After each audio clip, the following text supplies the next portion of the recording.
ప్రేమ అంటే అసలు ఏంటి? ప్రేమ అన్నిటికీ దేన్ని అడ్డం పెడుతున్నారు చెప్పండి?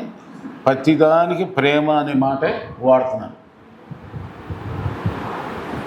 అసలు మీరు చక్కగా వినండి, శ్రద్ధగానండి. బైబిల్ భాషలో దేవునికి స్తోత్రం గట్టిగా. అయితే ఇప్పుడు బైబిల్ భాషలో అసలు ప్రేమ అంటే ఏంటి? అసలు బైబిల్ భాషలో అసలు దేవుని దృష్టిలో ప్రేమ, నిజంగా ప్రేమ ఉన్న మనలో నీలో ఉందా, నాలో ఉందా, నీలో ఉందా? ఎలా తెలుసుకోవచ్చు? 7 విషయాలు చెప్పేస్తాను, త్వరగా మీరు వినేసేయండి. చూడండి, 2 యోహాను పత్రిక 1:8 తెరవండి, త్వరగా చెప్పేస్తా, బాగా ఇంట్రెస్ట్గానండి. అసలు ప్రేమ అంటే ఏంటి? బైబిల్ భాషలో ప్రేమ అంటే ఏంటి? బైబిల్ భాషలో ప్రేమ అంటే ఏమిటి? మొదటిగా ఫస్ట్ పాయింట్, మనం ఆయన ఆజ్ఞల ప్రకారం నడుచుటే ప్రేమ. మీరు మొదటి నుండి వినిన ప్రకారం ప్రేమలో నడుచుకోవాలని అనేది ఆజ్ఞ. అదిగో మొదట్లో అయినా చూడండి, మనం ఆయన ఆజ్ఞల ప్రకారము నడుచుటే, అది అండర్లైన్ చేయండి, గట్టిగా అండర్లైన్ చేయండి. ప్రేమ అంటే ఏంటి? ప్రేమ అంటే ఏంటి? ఆయన ఆజ్ఞలు, ఆయన వాక్యము, ఆయన మాటల ప్రకారం నడుచుటే, బైబిల్ ప్రకారం నడుచుటే. రెండవదిగా చూడండి, వివరించడానికి టైం సాగిపోదు. రోమిలకు రాసిన పత్రిక 13:8-10 చూద్దాం. రోమిలకు రాసిన పత్రిక 2వ పాయింట్ 13:8-10 చూద్దాం. ఒకరినొకడు ప్రేమించుట విషయంలో తప్ప మరేమీ ఎవరికి నచ్చి ఉండదు. పొరుగువాని ప్రేమించు వాడే ధర్మశాస్త్రము నెరవేర్చేవాడు. 10వ ప్రేమ పొరుగువానికి కీడు చేయదు. ప్రేమ కలిగి ఉండడం ధర్మశాస్త్రమును. ప్రేమ ఉన్నవాళ్ళంట కీడు చేయరంట. ప్రేమ అంటే ఏంటి? కీడు చెయ్యదు. మేలు చేయకపోయినా పర్వాలేదు, కానీ కీడు మాత్రం ప్రేమ ఉన్న వాళ్ళలో ఈ లక్షణం ఉంటుంది. సంఘాన్ని కీడు చేయకూడదు.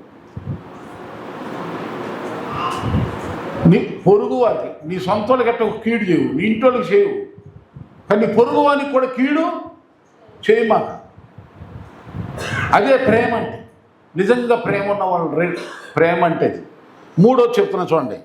3వది రోమా పత్రికలోనే 14:15-16 రోమిలకు రాసిన పత్రిక 14:15-16 ఏముంది? నీ సహోదరుడు నీ భోజనం మూలంగా దుఃఖిస్తే నీవు ఇక్కడ ప్రేమ కలిగి నడుచుకునే వాడవు కావు. ఎవరి కొరకు క్రీస్తు చనిపోయిన వాడిని నీ భోజనం చేత పాడు చేయమక. మీకున్న మేలైనది దోషణ పాలు కానీయుడు. వినండి, ఒకళ్ళకి ఇప్పుడు 2 ఉన్నారు. ఈయన మాంసం అంటే ఇష్టం, అదిగో ఆయనకేమో పప్పు అంటే ఇష్టం. ఈయన మాంసం తింటుంటే ఆయనకు బాధ కలుగుతుంది, వాంతి వచ్చినట్టు అనిపిస్తుంది. అనుకుందాం ఇప్పుడు ఈ బాధపడతాడు, తినలేడు, ఆ వాసన భరించలేడు. కానీ ఇతనికి మాంసం ఇష్టం, మాంసమే ఇతనికి ఆరోగ్యం. కానీ ఇప్పుడు అతను బాధపడుతున్నాడు కనుక ఆ శాకాహారి కోసం ఇతను ఏం చేయాలంట? భోజనం, అతను దుఃఖపడే భోజనం చేయకూడదు. విన్నారా? ఆయన దుఃఖపడే భోజనం అంటే 2 ఉన్నారు, ఇద్దరికి అనుకూలమైన భోజనమే చేయాలి. ఒకరు దుఃఖపడుతున్నారు, ఏం చేయాలి చెప్పండి? అతను దుఃఖపడకూడదు. అలా దుఃఖపడ్డాడనుకో, నువ్వు నిజంగా ప్రేమ ఉన్నవాడివి. అది అంటే మన భోజన పానాదులు కూడా ఇంకోటికి దుఃఖం కలగకూడదు. కనుక నీ భోజన పానాదులు నీకు మంచిగా ఉన్నాయి, ఓకే. ఇక 4వదిగా ప్రేమ ఉన్నవాళ్ళ లక్షణం. ప్రేమ బైబిల్ భాషలో ప్రేమ అంటే ఏంటంటే చూడండి, సామెతల గ్రంథం 10:12 చూడండి, త్వరగా చెప్పేస్తా. పగ కలహము రేపును, ప్రేమ దోషములన్నిటినీ కప్పేస్తుంది. ఎవరన్నా నీకు పాపము చేశారని వాళ్ళు చెప్పపోయినా నీకు తెలిసింది, నువ్వు విలేకరుగా మారమాక. అందుకని గాంధీ మహాత్ముడు అన్నాడు, ఏమన్నాడు? చెడు చూడకు, చెడు వినకు, చెడు మాట్లాడు. నీ పెదవులతో నీ నోటితో అక్కడ ఏదో జరిగింది, మళ్ళీ నీ నోరు ఎంత పాడు తీసుకుంటావు. ప్రేమ ఉన్న వాళ్ళు అలా చేయరు. నీకు ఇష్టం లేదనుకో, నాకు తెలియదు, నువ్వు వదిలేసి పట్టించుకోమగా. ఆమె చెప్పాలి గట్టిగా. చాలామంది నేను సేవలో తిరుగుతూ ఉంటా, ఏమంటే పాస్టర్ వాళ్ళ ఇంటికి అది వాళ్ళు ఎవరు వస్తానండి, ఎందుకు వస్తున్నారు, నీకు ఎందుకయ్యా. నా సమాధానం ఏమంటుంది, నీకు ఎందుకయ్యా, నీకెందుకు, నీ ఇంటికి ఎవరు వస్తారో నువ్వు చూసుకో. ఆమె ఏమంటే పాస్టర్ మా అబ్బాయికి పెళ్లి చేయాలి, మా అమ్మాయికి పెళ్లి చేయాలి, అదిగో ఫలానోడి గురించి ఏంటి అసలు, మంచోళ్ళేనా అయ్యా, మంచోళ్ళు కాక నువ్వెంత మంచోడు వాళ్ళు అంత మంచోడు. కాదండి మీకేం తెలిస్తే ఏం తెలుసు, నాకు మీరేక తెలుసు, ఆయన అంతే. ఆమె కనుక ప్రేమ దోషములను, ఎవరు చెడుతనాన్ని ఎత్తు చూపకూడదు.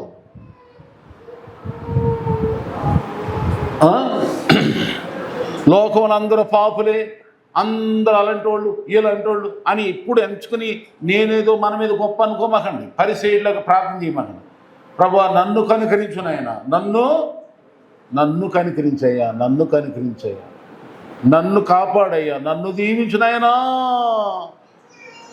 నేను ఎదగటానికి, వర్ధిల్లటానికి, ఆశ్రయించబడటానికి, దీవించబడటానికి నా పాపాలు, నా దోషాలు, నా రహస్య పాపాలు ఏ నడ్డొస్తే నన్ను దయచేసి క్షమించయ్యా అని మన గురించి మనం దేవుని దగ్గర వేడుకొని ప్రార్థన చేసుకుని క్షమాపణ పొందుకుని దీవించబడాలి. కానీ వాళ్ళ ఈ వేళ్ళు ఎందుకు పని పాటలేక. ప్రేమ ఉన్న వాళ్ళు అలా చేయరు. ఆమె ఇంకో మాట కూడా చూడండి అదే విషయం గురించి. 1 పేతురు 4:8 కూడా చూడండి. 1 పేతురు కొత్త నిబంధనలు కూడా చెప్పబడుతుంది అదే మాట. 1 పేతురు 4:8 చూడండి. 1 పేతురు పత్రిక 4:8 అండి. ప్రేమ అనేక పాపములను కప్పును గనుక ఒకని ఎడల ఒకడు నిక్కటమైన ప్రేమ కలిగి. ఎవరి గురించి కూడా ప్రేమ ఉన్నవాళ్ళు ఇతరుల యొక్క బలహీనతలు కానీ, ఇతరుల యొక్క పాపములు కానీ, ఇతరుల యొక్క తప్పిదాలు కానీ, ఇతరుల యొక్క ఏ పొరపాటు కూడా అస్సలు చెప్పకూడదు. ప్రేమ అది ప్రేమ. కప్పేరు నీ కళ్ళతో చూసేవా, కప్పి నీ వరకే ఉంచు. ఆమె నీ వరకే, భార్యకు కూడా చెప్పకూడదు, అసలు ఆడవాళ్ళకి అసలు చెప్పకూడదు. ఒక అతనెట్టగా భార్య గుట్టుకలతో తెలుసుకుందామని ఒక మూట రక్తంతో కూడిన తల అని చెప్పి, తల మనిషి తల రక్తం కారుతున్నట్టుగా ఉండి మూట కట్టి తీసుకొచ్చి పూరిళ్ళు కదా ఇటువరకే ఆ పూరింట ఏలాడదీశాడు. అమ్మో ఏంటి రక్తం కారుతుంది ఏంటి, నువ్వెవరికి చెప్పనంటే నీకు ఒక విషయం చెప్తా అన్నట్టు భార్య. నిజమేనా చెప్పు, నీ తోడు నా తోడు దేవుడు తోడు, నేను నీ అర్థంగిని, నీ ప్రేమ, నీ ప్రాణానికి ప్రాణం, నేను ఎవరికి చెప్పనంది. సరే చెప్పనన్నా అక్కడ చెప్తున్నా, ఇదిగో నాకు అక్కడ పొలం దగ్గర వాడు అడ్డొచ్చాడు, ఆడికి నాకు ఎప్పుడు గొడవలు అవుతున్నాయి, అందుకని ఎవరు లేకుండా చూసాడు, చంపేసేసి కోసేసి తల తీసుకుని పెట్టి ఎక్కడ చెప్పమాక పొరపాటున నేనంటే ఏమనుకున్నావు. ఈ కొన్ని రోజులు అయిన తర్వాత పక్కన ఉన్నట్టు వేరే ఉంటారుగా ఫ్రెండ్స్, ఏది వీళ్ళంతా అసెంబ్లీ పెట్టుకుంటారుగా, గల్లీ అసెంబ్లీ, వీధి అసెంబ్లీ, ఆడవాళ్ళకి పని పాటలేదు. ఆ అసెంబ్లీలో చెప్పి ఒక అమ్మని పిలిచి, నువ్వు చాలా నమ్మకమైన దాని కనుక, చాలా ఇష్టమైన దాని కనుక, గుట్టుగల దాని కనుక, మంచిదాను కనుక నాకు ఇష్టం, నీకు ఒక విషయం చెప్తాను, ఎవరికి చెప్పవు కదా, పొరపాటు కూడా నేను చెప్పనందా ఇది చెప్పేసింది. ఆమె కొద్ది రోజులు ఆమె దగ్గర ఉంచుకుంది. ఆమె ఏం చేసింది, ఇంకో వాళ్ళకి ఎవరికల్లా ఇట్లా చెప్పుని ఎక్కడికి వెళ్ళిందంటే ఈ వార్త పోలీస్ స్టేషన్కి వెళ్ళింది. పోలీసులు ఒక రోజున వచ్చేసారు ఇంటికి. వచ్చేసి ఇక పలానోడి ఇంట్లో మనిషి తల ఏలాడుతుందని చెప్పింది. వాళ్ళు ఇంట్లోకి వచ్చారు. ఇతనికి ముందే తెలిసి ఎవరికి అసలైన భర్తకి ఈ గుట్టు ఇదేం దాయదు, వెళ్ళిపోద్ది బయటికి, ఏ రోజుకైనా పోలీసులు వస్తారని తెలుసు. అది అసలు నవ్వుకుంటా రండి సార్ అన్నాడు. తీశారు. తీరా చూస్తే అందులో మనిషి స్థానం లేదు, ఏమి లేదు. దాని పువ్వునే ఏదో రక్తం ఏదో ఏదో పూసి రంగు పూసి భార్య గుట్టేదో తెలుసుకుందామని ఇలా చేశానండి, వాస్తవం కాదండి అని చెప్పి నాన్న ఎంత పని జరిగింది. అందుకని ఆడవాళ్ళ గుట్టు ఆడవాళ్ళలో, అందుకని భర్తలు ఏమని చేయాలి చెప్పండి? నీ కౌగిటిలో పండుకున్న నీ భార్య ఎదుట నోరు మూయి గట్టిగా. మీ కనుక ప్రేమలో రకరకాల ప్రేమ. సరే, దేవుని ప్రేమలో ఉన్న మళ్ళీ మీ మర్చిపోతారని మరి గుర్తు చేస్తున్నా. మొదటగా చెప్పండి, దేవుని ప్రేమ ఉన్న వాళ్ళు ఎవరిని గైకుంటారు? ఏది గైకుంటారు? వాక్యాన్నే గైకుంటారండి. రెండోదిగా చూస్తే కీడు అసలు చేయరు. చేత అయితే మేలు చేస్తారు, కీడు అసలు చేయరు. మూడోదిగా చూడండి, తోటి వారికి ఇబ్బంది కలిగించే భోజన పానాదులు చేయరు, ఇబ్బంది కలిగించరు, దుఃఖం కలిగించరు. నాలుగోది కంటే పాపాలు దోషాలు ఇతరుల యొక్క ఏదైనా సరే కప్పేటివి ఇప్పకూడదు. ఐదవదిగా చూడండి, 1 కొరింథీ పత్రిక 8:1 రండి. 1 కొరింథీ పత్రిక 8:1 కడితే జ్ఞానము పొంగ చేయను, ప్రేమ క్షేమాభివృద్ధి. ప్రేమ అందరు చెప్పండి, ప్రేమ. మా గట్టిగానండి అమ్మ, ప్రేమ. కొంచెం గట్టిగా, ప్రేమ. అమ్మ మీరు కూడా, ప్రేమ క్షేమాభివృద్ధి కలుగజేయును. 1 కొరింథీ పత్రిక 8:1 ఉంది మాట. ప్రేమ క్షేమాభివృద్ధి కలుగజేస్తుంది. ప్రేమ ఉంది, ప్రేమ ఉంది అంటే ఏం జరుగుతుంది అక్కడ అనండి, డాష్ కూర్చోండి. క్షేమము అభివృద్ధి, క్షేమం అభివృద్ధి కలుగుద్ది. మరి మనం ఉన్న సంఘంలో కానీ, మనం ఉన్న ఉద్యోగ స్థలాల్లో కానీ, మనం ఉన్న మన నివాసమే కానీ, మన వ్యక్తిగత జీవితం కానీ క్షేమాభివృద్ధి పొందుతుందా? ప్రేమ ఉందా మనకి? కాసేపు ఎన్ని ప్రేమల పక్కన దేవుని మందిరం మీద, సంఘం మీద మనకు ప్రేమ ఉంటే మనందరి ప్రేమను బట్టి దేవుడు ఏం చేస్తాడు? క్షేమాభివృద్ధి, మీకు క్షేమాభివృద్ధి, ప్రేమ క్షేమాభివృద్ధి. ఇక 6వదిగా చెప్పి త్వరగా ఇంకో 2 మాటలు చెప్పి ముగిచ్చేస్తాను. ప్రేమ ఎలాంటిదంటే 1 కొరింథీ పత్రిక 13:13. 1 కొరింథీ పత్రిక 13:13 ఏముంటుందంటే 13వ అధ్యాయం 13వ వచనంలో ఏముంటుందంటే అది నిరీక్షణ, ప్రేమ. ప్రేమేమైనది అక్కడ పైన రాస్తాడనమాట. పైన ఆ అధ్యాయమంతా ప్రేమే. 13వ అధ్యాయం ఆ ప్రేమలోని గుణగణాలన్నీ రాయబడతాయి. అందులో మీరు కొంచెం చదువుకోండి. 13 వచనాలే, 13 వచనాలు.